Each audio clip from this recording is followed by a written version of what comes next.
નમસ્કાર દોસ્તો, આપે સાંભળ્યું છે ક્યારેય કે નાગોની અદાલત ભરાય છે, સાપોની અદાલત ભરાય છે અને આ અદાલતની અંદર જજ છે તે આ સાપોને બોલાવે છે કે આ વ્યક્તિને શું કારણે આ સાપે કાટ્યો છે તેના જવાબો માંગવામાં આવે છે। વર્ષમાં એક વખત આ સાપોની અદાલત ભરાય છે અને આ અદાલતમાં હજારો લોકો છે તેઓ અહીંયા પર આવે છે અને સાપો પાસેથી જવાબ લે છે। તમે માનો કે ન માનો, પરંતુ આ વાત સાચી છે? ક્યાંની ઘટના છે? શું ઘટના છે? કેમ લોકો છે ત્યાં હજારોની સંખ્યામાં પહોંચે છે અને ત્યાં શું કરવામાં આવે છે? આ તમામ મુદ્દે વાત કરીએ। વિડીયોની હવે શરૂઆત કરીએ। નમસ્કાર દોસ્તો, તમે જોઈ રહ્યા છો નમસ્તે ગીર અને હું છું દિલીપ મોરી। આપણા દેશની અંદર શ્રદ્ધા અને અંધશ્રદ્ધાને મુદ્દે અનેક વખત બહેસો થતી હોય છે, પરંતુ અનેક એવી ઘટનાઓ છે, અનેક એવા મુદ્દાઓ છે જે તમને વિચારવા માટે મજબૂર કરી દે છે। આજની કહાની પણ કંઈક એવી છે, આપ માનો અથવા ન માનો, પરંતુ આપણા દેશનું મધ્યપ્રદેશ, જી હા, અને આ મધ્યપ્રદેશનું સિહોર જિલ્લો છે અને સિહોર જિલ્લાનું લસુડિયા પરિહર કરીને ગામ છે। આ ગામની અંદર એક મંદિર છે, હનુમાન દાદાનું મંદિર છે, ભગવાન શ્રી રામનું મંદિર છે। આ મંદિરની બહાર દર વર્ષે સાપોની અદાલત લાગે છે, નાગોની અદાલત। જી હા દોસ્તો, દિવાળીના બીજા દિવસે અહીંયા પર હજારોની સંખ્યામાં દેશના ખૂણે ખૂણેથી એવા લોકો ભેગા થાય છે જેને સાપ કેરડો હોય છે, જેને સાપના કારણે તકલીફ હોય છે, જેના નાગના કારણે તકલીફ હોય છે। આવા લોકો અહીંયા પર એકઠા થાય છે। ત્યાં એક પૂજારી છે જે અનુષ્ઠાન રાખે છે અને એક પાત્ર હોય છે, મતલબ કે ગોળ આકારનું હોય છે, તેના ઉપર સાપ દોરેલા હોય છે, કંઈક વિચિત્ર આકારનું આ પાત્ર રાખે છે। તેને વગાડવામાં આવે છે, ત્યાં કંઈક મંત્રો બોલવામાં આવે છે। આ જે પૂજારી હોય છે એ મંત્રોની વિધિ શરૂ કરે છે।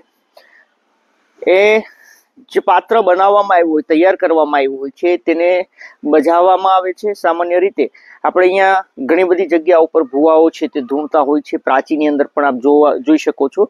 તો એવું મનાય છે કે તેના શરીરની અંદર કોઈ આત્મા છે, કોઈ પિતૃ છે એ આવે છે અને માણસ છે તે ધ્રુજારી લેતો હોય છે।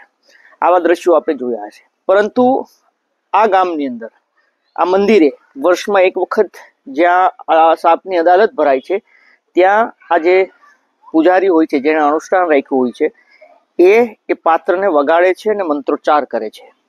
જે વ્યક્તિ ત્યાં આવ્યો હોય છે હાજરી પૂરવા માટે, દર્શન કરવા માટે, તે સામે બેઠો હોય છે, તે અચાનક તેને રડવું આવે છે, કોઈને હસવું આવે છે, તે ત્યાં ધૂણવા લાગે છે। અને અહીંયા પર વધારે લોકો એવા આવે છે જેને સાપ એક કરડો હોય છે, જે બચી ગયા હોય છે, આવા લોકો પણ આવે છે। એ વ્યક્તિને એવું મનાય છે કે તેની અંદર જે સાપ કરડો હોય, મતલબ સાપનો જે દેવતા હોય છે અથવા તો એ સાપ હોય છે, તે તેના શરીરની અંદર પ્રવેશ કરે છે।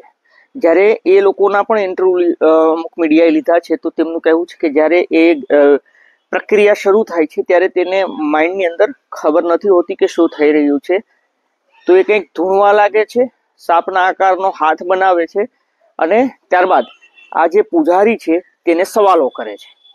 સવાલો એવા કરે છે કે તું કોણ છે, તે આને શું કારણથી કાંટો છે, ડંખ માર્યો છે, આવા અનેક સવાલો પૂછે છે કે શું દુશ્મની છે।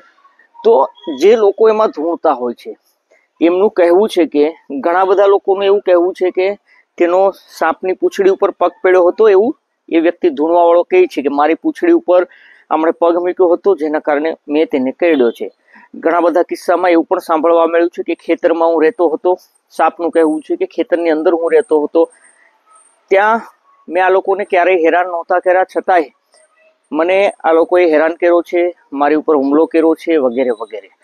ઘણા સાપોનું એવું કહેવું છે કે આ પરિવારને અમે મદદ કરતા હતા, ખેતરની અંદર રહેતા હતા, એટલે તો એણે અમારી સાથે આવું કર્યું, જેના કારણે અમે તેને દંશ દીધો। તો આવા અનેક કિસ્સાઓ છે।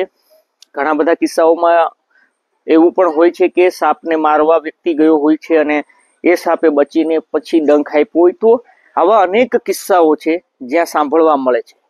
અમે ફરી એક વખત કહીએ છીએ કે સાપની અદાલત ત્યાં લાગે છે, પરંતુ અમારો આમાં વ્યક્તિગત કોઈ દાવો નથી કે સત્ય છે કે અસત્ય છે. આ બંને મુદ્દે અમે એટલા માટે સ્પષ્ટ કરી દઈએ છીએ કે જે ઘટના ત્યાં બને છે એ ઘટના અમે આપને સંભળાવીએ છીએ, નહીં કે એમાં કેટલી સત્યતા છે એ અમને નથી ખબર. પરંતુ આપણા દેશની અંદર, મધ્યપ્રદેશની અંદર, સિહોરની અંદર આ ગામ એવું છે જ્યાં સાપોની અદાલત લાગે છે, અને અદાલત લાગ્યા બાદ ત્યાં વર્ષમાં એક વખત, દિવાળીના બીજા દિવસે વર્ષમાં એક વખત આ વિધિ કરવામાં આવે છે. હજારોની સંખ્યામાં લોકો આવે છે. મોટાભાગના લોકો છે તે સાપ કરડેલા આવે છે અને એ અહીંયાથી જવાબ લઈને જાય છે. પછી તેને ફરી વખત આ સાપ ન કરડે એ માટે ત્યાં સાપ પાસેથી વચન લેવામાં આવે છે અને તેને એક દોરો બાંધવામાં આવે છે. એવું કહેવાય છે કે ત્યાં સાપ સાથે આ વ્યક્તિનું જે પણ કંઈ હોય છે તેનું સમાધાન પણ ત્યાં એ પૂજારી છે તે કરાવે છે. તો કંઈક આવી ઘટનાઓ છે જે દેશની અંદર ધર્મને લઈને જોવા મળી રહી છે. લાગ્યું કે આ એક અલગ પ્રકારની ઘટના છે, તો આપણે આ ઘટના વિશે પણ માહિતગાર કરીએ, આપને પણ જાણકારી મળે કે આપણા દેશની અંદર આવી કંઈક સાપોની અદાલતો પણ લાગે છે. દોસ્તો, વિડીયો કેવો લાગ્યો આપ અમને પ્રતિભાવ આપજો, અને આવા જ વિડીયો જોવા આપ અમારી યુટ્યુબ ચેનલ નમસ્તે ગીને સબસ્ક્રાઇબ કરો. અગર આપ આ વિડીયો ફેસબુક અથવા ઇન્સ્ટાગ્રામ પર જોતા હો તો ફોલો કરો. ધન્યવાદ.